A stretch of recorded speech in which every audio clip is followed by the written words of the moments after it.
namin tumaas ng kilay nung sinabi ni Senator Erwin na yung 400 million sa SALN niya, more or less yun yung narinig kong amount. Ang sabi daw is yung amount na yan, kinita niya nung nung media. Nagsalita si Jason na napakatagal niya sa media and he was on prime time. Wala pa siyang kilala ni isang media na ganun kalaki kinita. So pwede na ba natin patawag ang BIR at tignan lahat ng tax ni Senator Erwin? Pwede na ba natin patawag ang AMLA at mga bangko? Ganun din kay Senator Lacson.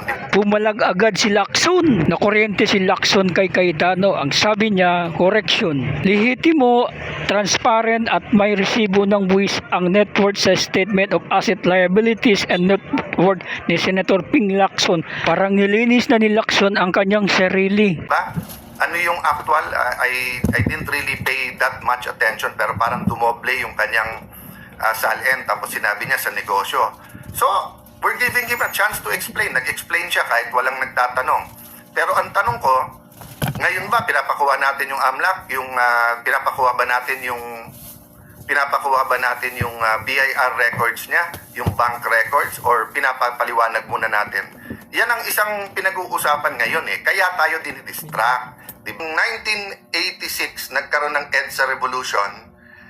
Sabi natin, never again. Sabi natin, hindi na tayo papayag na muli mabawi ang ating kalayaan.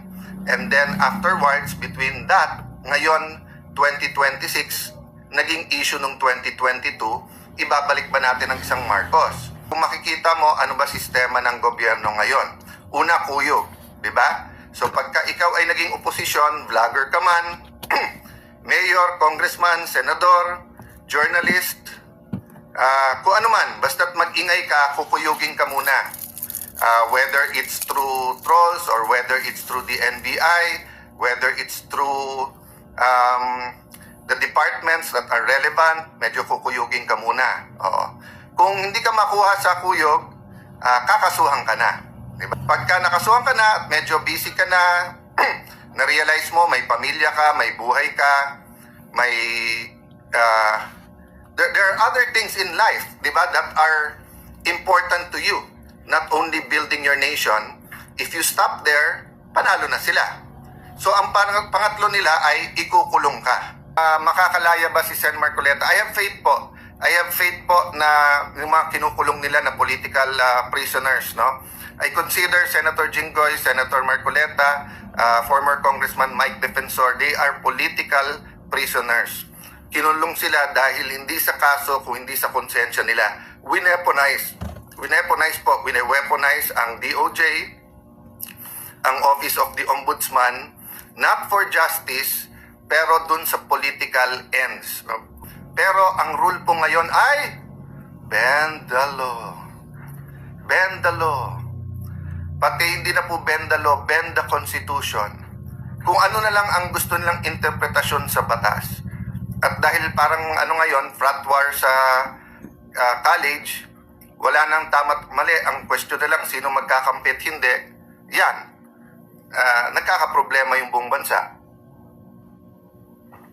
When we bend the law, especially when we bend the constitutions, we weaken our institutions. So, when you bend the law, it promotes corruption.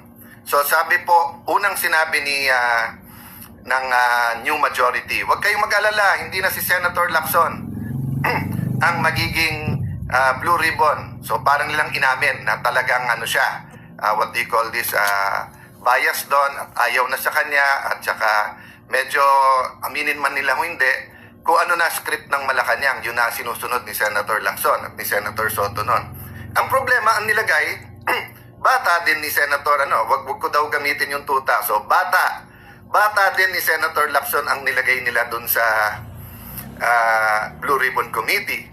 Nung lumabas na sinabi nung 18 Marines na mukhang may maleta din, mag-i-inhibit naman daw siya at gagawa naman daw siya ng subcommittee. Okay. Nung nag-settle down na, nakuha na nila yung majority, sa kanila na po yung Senate presidency at majority, biglang ang statement po ni Senator Erwin Elegant Tulfo, elegante magsalita di ba? Lalo kay Senator Alan Cayetano, palakulin mo man yung mukha nun baka tatalbog lang mo yung palakol. So sabi niya, Bakit ba paikot-ikot na lang tayo dyan? Dyan na lang ba iikot ang buhay natin? So makikita nyo po, dina-downplay na. So suddenly, it's not the biggest scam in terms of both yung pera, magnitude, at kung sino mga kasali dito. Diba? Suddenly, hindi na kasi bakit naman dyan iikot ang mundo natin? Ibig sabihin, move on, pabayaan nyo na. Okay. So, nung nag-start na at medyo happy na sila na impeachment mode na tayo, mukhang hindi natutuwa sa pagtatanong ko, pagtatanong ni Senator Amy, lalo sa pagtatanong ni Senator Pia at saka yung strict adherence namin sa law. Note ha, paulit-ulit. Sabi ni Senator Tito Soto, no, paraphrase, but basically sinasabi niya, anong rules? Ayaw nung Pinoy na technicality. Gustong gawin entertainment yung impeachment rather than trial. Balik tayo kay Erwin Tulfo. So sabi niya, ngayon, relax lang, relax. O, kayo po sumagot. Relax daw, dadating tayo dyan. So ibig sabihin, hintayin natin timing nila sa flood control. At marami na naman daw nakakasuhan. Okay. Remember, I'm the only one, at least I remember, at that level Senator Patas. Gamitin natin witnesses yung DOJ at saka yung NBI, DBM. May lalabas dyan. Ang problema, tatamaan si Senator Erwin. Diba? Kaya nga kinakanti-kante, medyo pinopoke the bear ni Senator Lacson nung umpisa yan sa isang kontraktor. And then syempre sa party list nila. So, bakit yung timing? Kasi po, dapat Wednesday yung botohan, ginawang Monday, dun sa subpoena nung records ng Anti-Money Laundering Council, ng BIR at Bangko. Napaka-importante to. Sa impeachment po, both ni President Erap at sa impeachment ni Chief Justice Corona, the bank records, documents like this played a crucial role. Ang problema, pinag-uusapan pa namin whether it's a fishing expedition or kung it passes the test ng pagiging definite, no? Kung ano po yung particulars na hinihingi. So sabi nila, hindi, basta katotohanan, ilabas na. O di ba ang daming tumaas ng kilay nung sinabi ni Senator Erwin na yung 400 million sa SALN niya, more or less yun yung narinig kong amount. Ang sabi daw is yung amount na yan, kinita niya nung nung media. Nagsalita si Jason na napakatagal niya sa media and he was on prime time. Wala pa siyang kilala ni isang media na ganun kalaki kinita.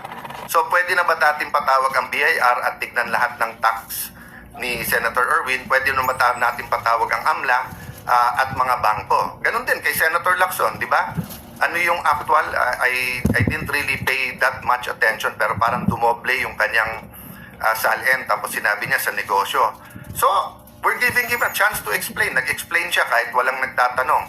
Pero ang tanong ko, ngayon ba pinapakuha natin yung AMLAC, yung pinapakuha ba natin yung BIR records niya, yung bank records, or pinapapaliwanag muna natin?